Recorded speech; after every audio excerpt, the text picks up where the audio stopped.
예, 안녕하세요. 김노무사TV의 노무사 김승현입니다. 오늘 좀 새롭고 저희한테 아주 유의미한 대법원 전원 합의체 판결이 좀 있어서 좀 바로 좀 소개를 해드릴까 합니다. 얼마나 유의미한가?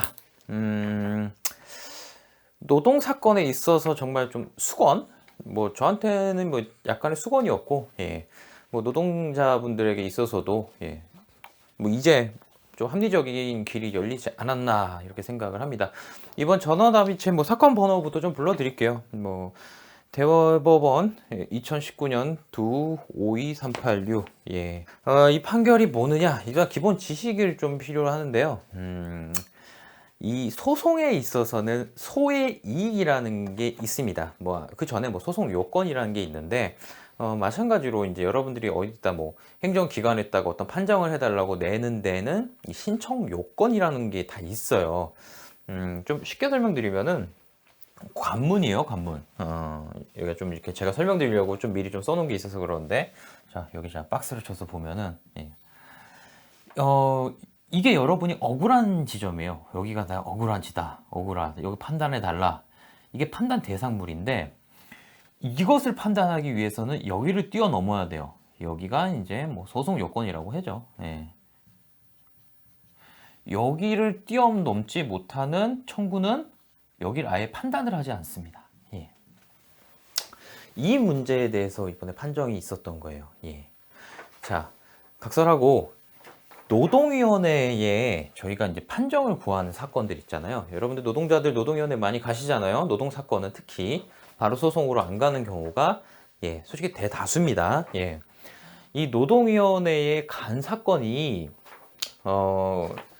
부당하느냐, 그러니까 노동위원회 판정 결과가 부당하고 위법 부당하느냐를 법원에서 이거를 따질 때 또는 노동위원회에 이렇게 신청을 한 이 신청의 내용이 나는 해고당해서 억울하다라는 그 신청의 내용이 노동위원회에서 따질 때 이 두 기관 모두 법원은 행정법원을 말하는 거예요.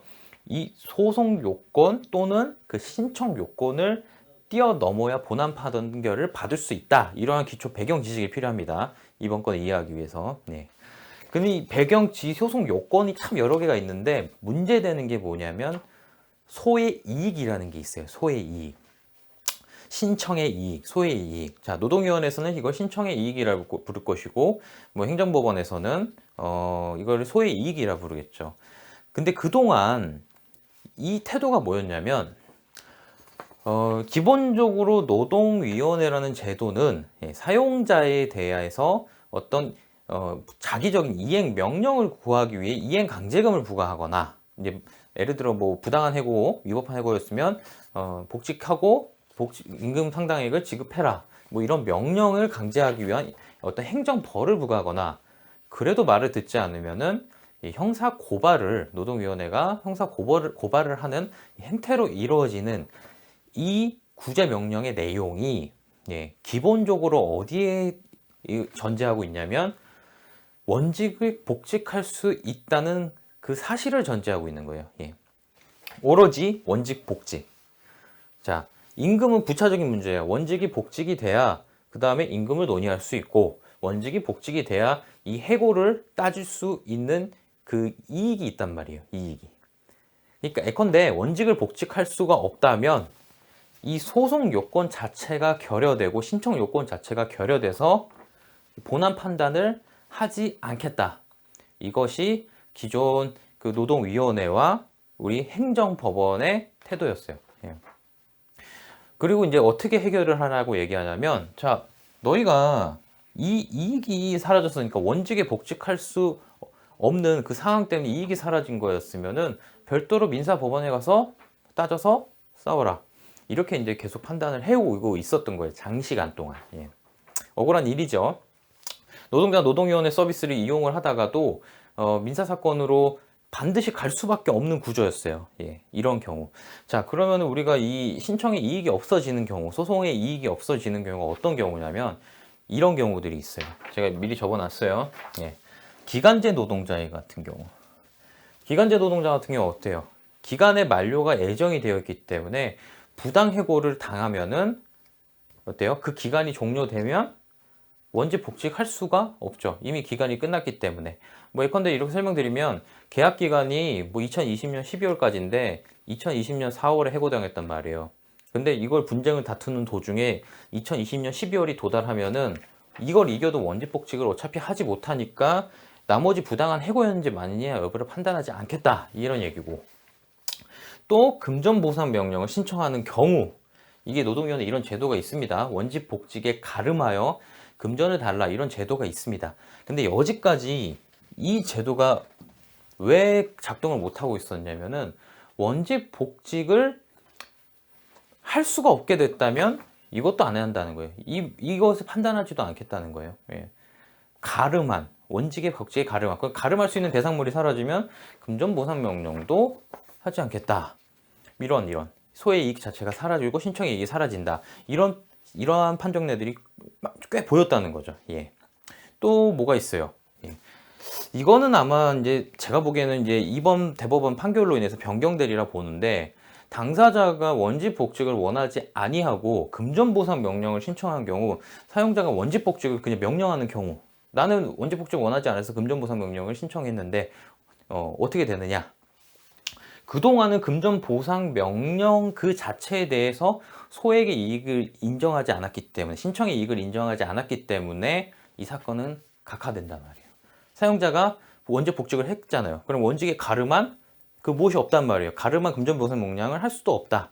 이것이 이제 기존에 계속 판례들이 연결되어져 왔던 그런 사례입니다. 바뀌겠죠? 이번에. 네. 이거 설명을 좀 드릴게요. 그 다음에 사용자가 사업을 폐지한 경우. 예. 예를 들어 사용자 사업을 폐지해버리면 원직 복직에서 돌아갈 곳이 있어요? 없어요? 예. 사라지겠죠. 이조차도. 그러면은 우리 노동위원회와 행정법원은 판단을 하지 않겠다 이렇게 나오겠죠. 근데 재밌는 게 있어요. 사용자가 거꾸로 된 경우에서는 또 행정법원이 소의 이익을 인정한 적이 있었어요. 그동안. 이게 잘못된 거예요 사실은. 그 다음에 정년이 도달한 경우. 사실 이번 대법원의 이 판례 이 경우입니다.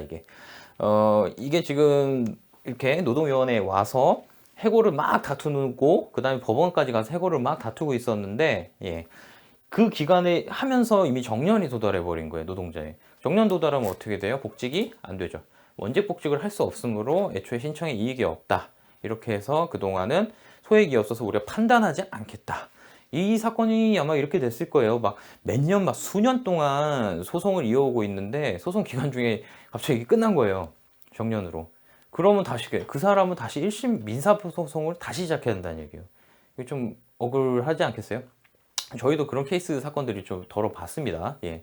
노동위원회를 통해서 막 수년이 걸려서 대법원까지 가서 다 이겨놨는데 사용자가 끝까지 금전을 지급하지 않을 때 결국은 민사 1심부터 다시 시작해야 됩니다. 이런 경우들이. 뭐 노동위원회는 뭐 내가 할 일은 다 했다. 뭐 이렇게 되는 경우들. 뭐 비슷한 경우이죠. 예. 그 다음에 보통 이렇게 4개 정도를 예상할 수가 있게 되는 거죠. 자, 이러한 케이스들에 대해서 이번에 대법원 전원합의체에서 판결한 내용이 뭐냐? 아니다.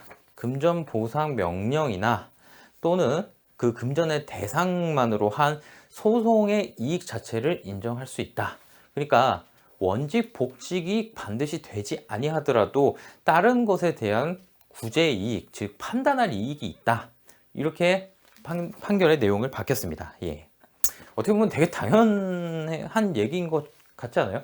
이것을 가지고 굉장히 오랫동안 안 해왔다는 거죠. 못해온 건지 안 해온 건지. 이런 거로서 특히 이제 제일 저희가 사건 많이 하면서 억울한 게 이거 기간제 노동자예요.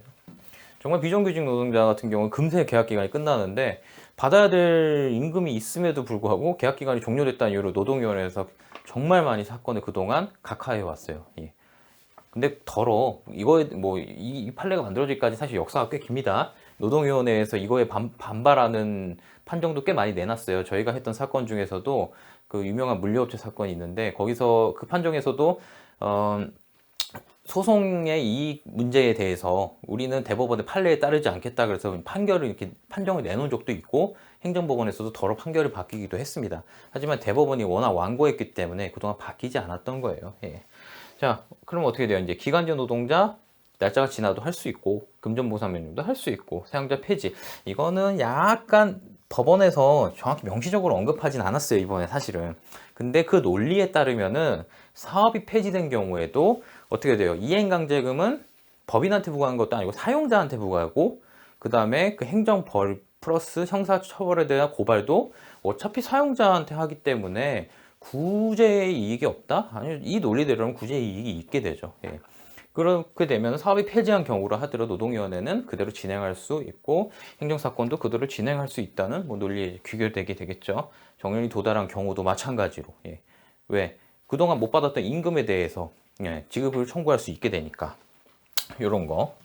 자, 근데 다만 여러분 좀 오해하시면 안 돼요. 요거 혹시 오해하실까봐 이거 제가 별도로 써놨어요.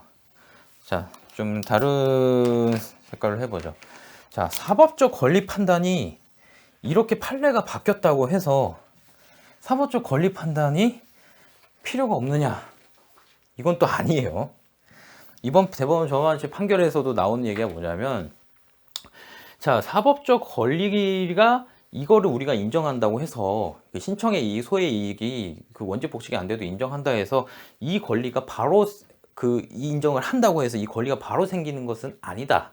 예, 그것은 똑같습니다. 예. 다만 여기서 이것을 안 했을 때 우리가 판단을 하면 행정기관이 이행강제금을 부과하고 거기에 대해서 형사 고발을 구하는 그런 행위를 할 수 있다라는 판정의 내용이지 이 사법적 권리가 바로 발생한다는 건 아니에요. 예, 이건 좀 다른 개념입니다. 물론 굉장한 실효성이 생긴 거죠, 이제. 제가 보기에는 이제 실무적으로 봤을 때는 앞으로 민사를 가야 되냐의 고민은 상당히 많이 줄어들 거예요. 예. 우리가 사실 노동사건이 항상 문제였던 게 노동위원회를 가서 행정소송을 가도 이게 무슨 소용인가 싶을 때가 굉장히 많아요. 정년에 도달할 때도 있고, 또 이게 무슨 기간이 금방 끝날 때도 있고, 그 다음에 뭐 벌이 부과되지도 않아가지고 이게 해도 무슨 소용인가? 그래서 반드시 또 민사를 가야 되는 경우가 굉장히 많았었는데, 이 케이스가 굉장히 줄어들 거예요. 예. 이때는 뭐 이렇게 되겠죠. 사실 여기서 확정이 된 사실은 여기 민사에서는 거의 그대로 받아들여져서 바로 강제 이행에 갈 수 있게끔 기틀을 마련할 수 있는, 뭐 예를 들어 뭐 예컨대 뭐 가처분 신청을 바로 한다거나 예, 본안이 들어가도 굉장히 좀 빨리 끝나게 되겠죠. 예. 이러한 방법을 통해서 이제 집행이나 이행이 가능하게 될 것으로 보여요. 예. 하지만 별개의 문제다. 여전히 별개의 문제는 맞다. 하지만 이것을 통해서 노동사건 대다수는 이제 해결될 수 있는 기틀을 마련했다. 이렇게 보면 됩니다. 참 의미 있는 판례이죠. 우리가 이것 때문에 좀 많이 고생도 했었고, 뭔 사건만 하려고 그러면은 뭐 죄다 기간 끝났다, 정년 도달했다, 뭐 사업 폐지했다. 특히 이거 사업주들이 많이 써먹었거든요. 뭐만 하면 사업 폐지해버리고 다 도망가요. 그러면 결국 또 이거 들어가야 되고, 항상 이런 명령, 특히 금전보상 명령. 노동자들은 금전보상을 원하는 경우도 많았었는데 이것도 많이 안 해주고. 왜냐? 가름해서. 예, 가름해서 해버린다. 사실 뭐하러 도입하겠어요.